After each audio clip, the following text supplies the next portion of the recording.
Okay, so what I want to show you today is something that I made over the last couple of weeks. I had, and you'll see in the pictures, I had an old peg bag that I made with all the kids' handprints on it, my nieces and nephews and my children. And it had just all worn and it got a bit of mildew on it. So I've given it a wash. And then I've created this sort of scrappy sort of collage, quilting you could call it, new peg bag. I'm really pleased with the outcome.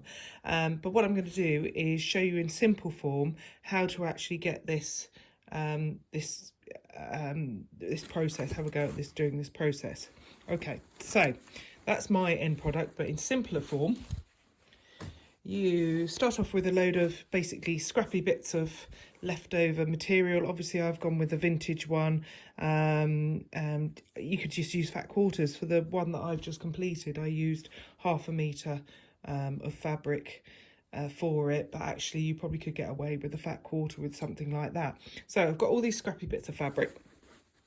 I've then taken a couple of these scrappy bits, and you literally start sewing pieces together like so, and then you iron them open up flat, and then once you've done that so they're nice and open, you would then lay a piece on top of your these are Cluny ribbons. So I've taken some of these, and again it's with that vintage look, so I've taken some of these Cluny ribbons and I've sewn them over the top to create this. It's a nice edge, and there's no saying that you couldn't leave it like that, but I decided that I wanted to bring in the old-fashioned sort of lacy look.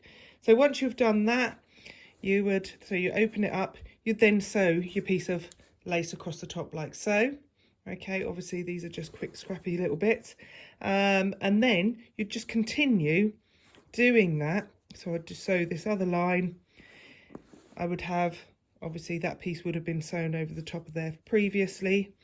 I would then sew that piece together and then maybe put that one over the top, and it's just building up and building up. And once you've got a piece of fabric there, you can cut it to any size you want.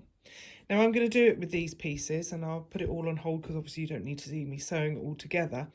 And then once I've got a piece of fabric, I'll show you what else I've done with it.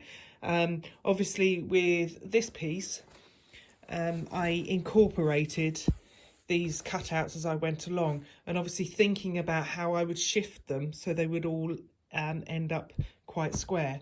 Okay, but it's just a play around with fabrics. You don't really if you make any mistakes, you just cover them with a piece of your Cluny ribbons, so which I think actually are quite effective. Anyway, let me get on. I'll show you this piece, and then I'll show you, once I've put a piece together, what else we can do with it.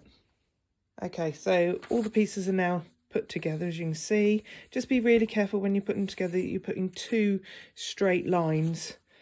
So a straight line that you're sewing down together. If it's wobbly, obviously you'll get this puckering that comes through it. Anyway, right, so now I've cut myself out a square, and then I'm going to work out the best way of laying it on to get the best pattern in. Then I'm going to cut it out, back it, and make myself a pincushion. There we are, so all cut out, just using my square template. I'm now going to cut another one of them to do a backing, and I'll show you the outcome. Okay, so I've just put a plain back on it because I had a piece left over. So now, as I quite often show you, the corners, so fold corner like so, that way, and then fold the next bit in like that, so you get this nice point.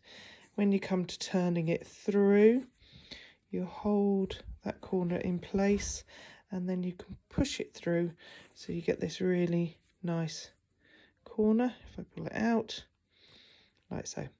Okay, so it's a nice way of getting a nice decent edge on it. So I'm going to do that with all 4 corners, and then I'm going to stuff it with some stuffing to make myself a nice new pincushion, because I've had this an awfully long time. Okay, so all I've got left to do is just sew along this edge here, and there we are, my lovely vintage scrap pincushion.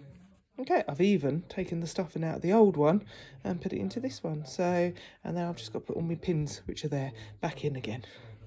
Okay. If you wanted to go and inlay other things, like I said before, you just got to work out where they'll sit. So maybe put them in place, open them up and have a look to see where it all fits. But there we go.